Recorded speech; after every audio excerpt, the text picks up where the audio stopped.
કાલે જે સૂર્યપ્રકાશ નામના ઠગે બ્રહ્મ સમાજ વિશે ન બોલવાના શબ્દો બોલ્યા છે, તેનાથી સમગ્ર બ્રહ્મ સમાજના અને બ્રહ્મ સમાજને લાગણીને ઠેસ પહોંચી છે. ત્યારે હું માનું છું કે સ્વામિનારાયણ સંપ્રદાયમાં આવા સાધુ હોય જ નહીં.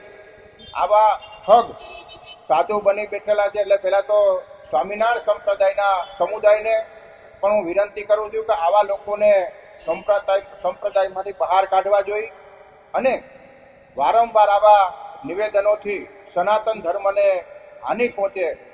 અને કાલે આનો જડબાતોડ જવાબ ત્યાંને ત્યાં જ આપણે અનિરુદ્ધભાઈ દવે કચ્છમાંથી આપ્યો છે અને સમગ્ર ગુજરાતમાંથી બ્રહ્મ સમાજના વિવિધ આગેવાનોએ પણ આપ્યો છે. ત્યારે હું માનું છું કે આવા લોકોને બ્રહ્મ સમાજના કાર્યક્રમોથી દૂર રાખવા જોઈએ, બ્રહ્મ સમાજના કાર્યક્રમોમાં બોલાવા જ ન જોઈએ. ત્યારે સંસ્કૃતમાં પણ કીધું છે કે બ્રાહ્મણમ નૈવ ભિક્ષંતિ શિક્ષયંતિ ગ્રહે ગ્રહે. બ્રાહ્મણો ક્યારેય ભીખ માંગતા નથી, પરંતુ આવનારી પેઢીને, આવનારા યુવાનોમાં, સંતાનોમાં સારા સંસ્કારોનું સિંચન થાય એટલે બ્રાહ્મણોને બોલાવી અને સ્વસ્તિ પુણ્ય વાચનના માધ્યમથી પોતાના સંતાનો સારા બને માટે સંસ્કારોનું સિંચન કરવામાં આવતું હોય છે.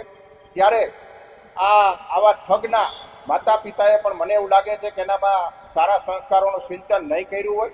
માતૃપિતૃ કૃતાભ્યાસો ગુણિતા મેથી બાલક ન ગર્ભચ્યુતિ માત્રના પુત્રો ભવતી પંડિત.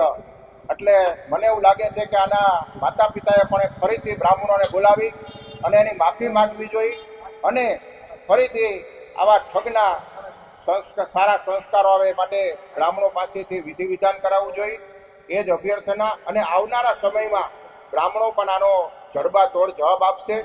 ત્યારે આનાથી બ્રહ્મ સમાજની લાગણીને ઠેસ પહોંચી છે અને હવે પછી કોઈ પણ સંપ્રદાયના કોઈ પણ આવો બ્રહ્મ સમાજ વિશે બોલશે તો એનો પણ અમે જડબાતોડ જવાબ આપશું. જય પરશુરામ. એ જ અભ્યર્થના. ગઈકાલે માંડવી ખાતે બ્રહ્મ 84 સ્વામિનારાયણ સંપ્રદાયના મંદિરો ઉપર કરવામાં આવેલ હતી. ત્યાં એક લંપટ સ્વામી સૂર્યપ્રકાશ, જેને બ્રહ્મ સમાજ વિરુદ્ધ બેફામ બફાટ જાહેર મંચ ઉપરથી કરેલ હતો, તેને સમગ્ર ગુજરાત બ્રહ્મ સમાજ વખોડી નાખે છે અને તે સ્વામીને કહેવા પણ માંગે છે કે સ્વામિનારાયણ સંપ્રદાય જે ઘનશ્યામ પાંડે એક બ્રાહ્મણ દ્વારા બનાવેલ પંથ હતો, આજે તેમને કરોડો અબજો રૂપિયાના જે મંદિરોના કૌભાંડો કરે છે, રૂપિયા બેનામી સંપત્તિ એક ઘનશ્યામ પાંડેના નામે જ આજે એ લોકો હલાવે છે. તો વારંવાર સનાતન ધર્મ ઉપર તેઓ પ્રહારો કરતા રહ્યા છે. ભૂતકાળમાં ભગવાન દ્વારકાધીશ, જલારામ બાપા, ગણપતિ બાપા, બ્રહ્મા, વિષ્ણુ અને મહેશ, અને હમણાં 15 દિવસ પહેલા જ ગણપતિ અને ઘનશ્યામ મહારાજ માસીયાઈ ભાઈઓ હતા, તેવા બફાટ નિવેદનો કરી પોતાનો સંપ્રદાય મહાન છે એવું બતાવવા માંગે છે અને વારંવાર સનાતન ઉપર પ્રહારો કરે છે. હનુમાન દાદા વિશે બેફામ નિવેદનો આપે છે અને વારંવાર બેફામ નિવેદનો આપી એકવાર માફી માંગી લે છે, એટલે એ વિષય પૂરો નથી થઈ જતો.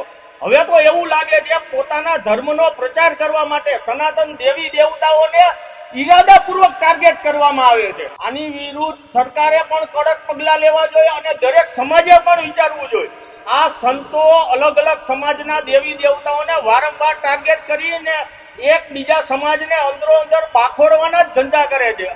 એટલે આમ તો સમસ્ત હિન્દુ સમાજે આનો વિરોધ કરવો જોઈએ. બ્રહ્મ સમાજ દ્વારા વિરોધ કરવામાં આવી નથી, પણ બ્રહ્મ સમાજ લોકોને સમજાવવા માંગી રહ્યું છે કે સ્વામિનારાયણ સંપ્રદાય નામનો સ્થાપના એક બ્રાહ્મણે કરી હતી. તો વ્યક્તિ પૂજા જે આપણે કરીએ છીએ એ પહેલા જ શાસ્ત્રો ના પાડે છે વ્યક્તિ પૂજા ન હોવી જોઈએ. ત્યારે આવા જે કંઈ મંદિરો મોટા મોટા ખડકાય છે, તમને લૂંટવાનો મોટો ધંધો છે, એક દુકાન છે મોટી, અને આ દુકાનોને બંધ કરવી જોઈએ. અને રહી વાત વિરોધ કરવાની કે અત્યારે 5, 25, 50, 100 માણસનું ટોળું ભેગું થઈને શું કરી શકશે? જ્યાં લાખો બ્રાહ્મણો બ્રહ્મ 84 ની અંદરમાં બેઠા હતા, ત્યાં બ્રાહ્મણને ભિખારી કહે છે. હું તો એ બ્રાહ્મણોને એમ કહીશ કે તમારે જનોય પહેરવાનો અધિકાર નથી. ત્યાંથી ઊભા થઈ અને તમારે પેલા એ લંપટ સાધુને લઈ લેવો જોઈએ અને દાંત તોડી નાખવો જોઈએ. બીજી વખત કોઈ આવી હિંમત ન કરે.